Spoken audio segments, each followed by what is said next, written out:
Hi, my name is Nancy Love, and I'm making this video on behalf of the Planet Peace Project. As always, this is what I wear every day to remind me of the cats of love. I received a text from the National Park Conservation Association regarding that this is the initiation of a National Hispanic Heritage Month. And the blog post written by one Gretel Enck, ENCK, of Marfa, Texas, I believe, made me cry in several ways. It's called The Complicated History at One of America's Segregated Schools, and it is from August 31st, 2020.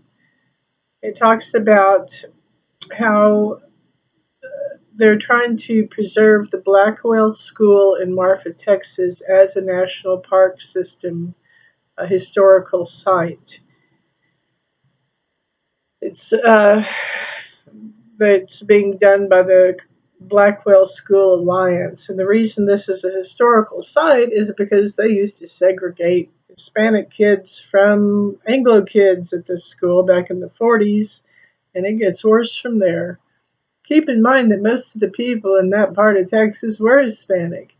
And I lived for years in one of the most beautiful cities in the world, San Antonio, Texas, which is sometimes called the northern capital of Mexico and is at least 60% Hispanic. And most of the people who run it and are in the city and county commissions are Hispanic. And it is one of the most creative, intelligent, and beautiful cities in the world. So this whole idea that Hispanic kids and Anglo kids had to sit on opposite sides of the room or even go to different schools is really abhorrent to nature, not just to my nature or my thought processes, but to nature.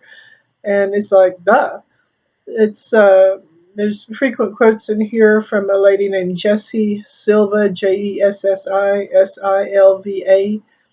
and she says she gets frustrated filling out her census form because she's American. She's part descended from one of the Buffalo soldiers in the Civil War, um, and her mother was her great grandfather's mother was a Seminole Indian. Somebody else was Belgian, but yeah, she was called a Mexican and segregated, and that's where she went to first grade. This is her. Isn't she gorgeous? Beautiful, beautiful person. And then it says that it goes on to just get stranger. They talk about having had a mock burial at the school in which the school marms buried a cigar in a little coffin type of thing and called it Burying Mr. Spanish because the children were forbidden from speaking Spanish at school, and they were actually beaten for it. Children at this Blackwell school in Marfa, Texas in the 1940s were actually physically assaulted for speaking Spanish. The mother in me still rages at this. Um, it talks about how Silva went to California for a few years, and she said, this makes me glad because I'm from Texas, but I'm a California girl now for almost 20 years. And she says school in California was different.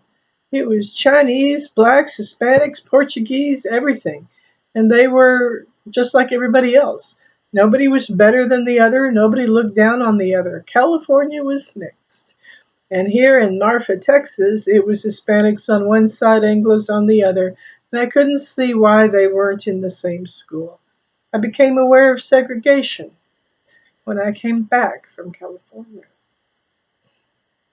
It has been said that as California goes, so goes the nation, and that as America goes, so goes the world. I'm very proud of California. She talks again about corporal punishment and how some of the kids cried when they were beaten by their teachers. And Silva talks about other kinds of social castigation. She says she didn't understand the whole dynamic, but saw these things as clearly an affront to their dignity and other types of insults. Now, this whole she talks about some wonderful teachers that they had too, and credits her teachers Willie Harper, Mildred Shannon, Evelyn Davis for helping her get through that whole experience.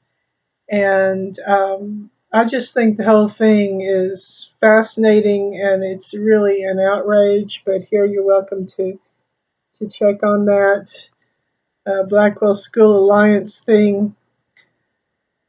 And she talks about being proud of her family and her heritage, even if it doesn't fit neatly into a box on the census. My kid says just put down Mexican. But I'm not Mexican. I'm American. My parents were American. My grandparents were American. And my great grandparents were American. In fact, Silva's mosaic of heritage, one could argue, makes her the most American of all. Thank you, Gretel Inc. Now, when I was growing up in San Angelo, Texas, I was a baby liberal and big freedom fighter for all. I was descended from a father who was mostly Swedish. On one side, we were big, tall, white, blonde people, but he also had some English and some German and possibly some Cherokee and Comanche Indian. So when people said, "What part of you is Indian?" I would say, "My heart, my mind. I think like a Native American." And I would say that proudly at a time when people weren't always proud to be Native American, and that was a shame back in the 60s. But toward the end of the 60s, people were very proud of being anything and surviving that time. Now, on the female parental unit side, I was of Polish heritage, and I'm not even sure. I think possibly Italian. And, you know, we were basically mixed bags, just like most Americans.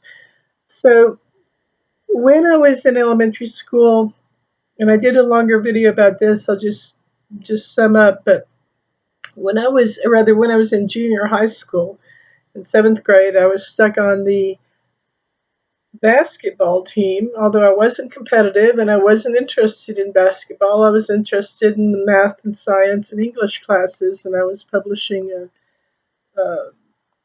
the high school yearbook or the junior high school yearbook, and my English teacher had me doing a newsletter or a little paper for the school. So I was already involved in writing and publishing as a kid. But because of that Swedish heritage and me being so big and tall, they stuck me in basketball, and I sucked at it. But one day we got there, and one of the girls was crying. And incidentally, it was an all white basketball team, even though we were in Texas and there were plenty of Hispanic kids in the school. And the redneck white dude was walking up and down in the gym, and he said that so and so had one of the girls had 24 hours to break up with her Spanish boyfriend, or she was out of the team. And she was crying, and we all gathered around. And I, after class was over, to prevent us from losing one of the best forwards. I mean, she was an all star hitter from making all these great points, and she was real athletic and really a wonderful person. I went literally physically running all over the school, gathering up all the girls I could from that team. And by the next morning, all but two girls on the team were dating or going to study with Hispanic boys. Yeah. And I actually called one myself and asked him out, and we met the next morning. It was typical of, I'm blushing with pride.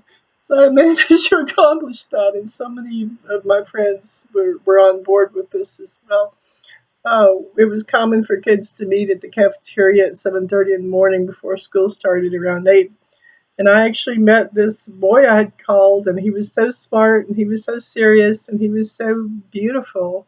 But I'd never really talked to him much. I met him, and I explained what was going on, and I said, "Would you go study with me?" So he gave me a ring, which I wore around my neck. Well, that was happening all over the cafeteria.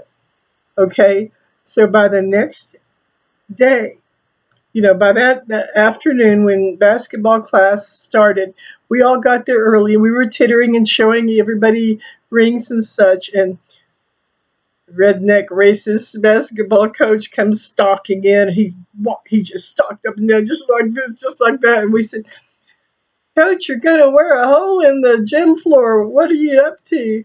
And he said, and he glared at me. He said, "I understand that someone made certain that you're practically all dating Spanish boys now, and I can't fire you all from the basketball team, so I guess I'll just have to live with it."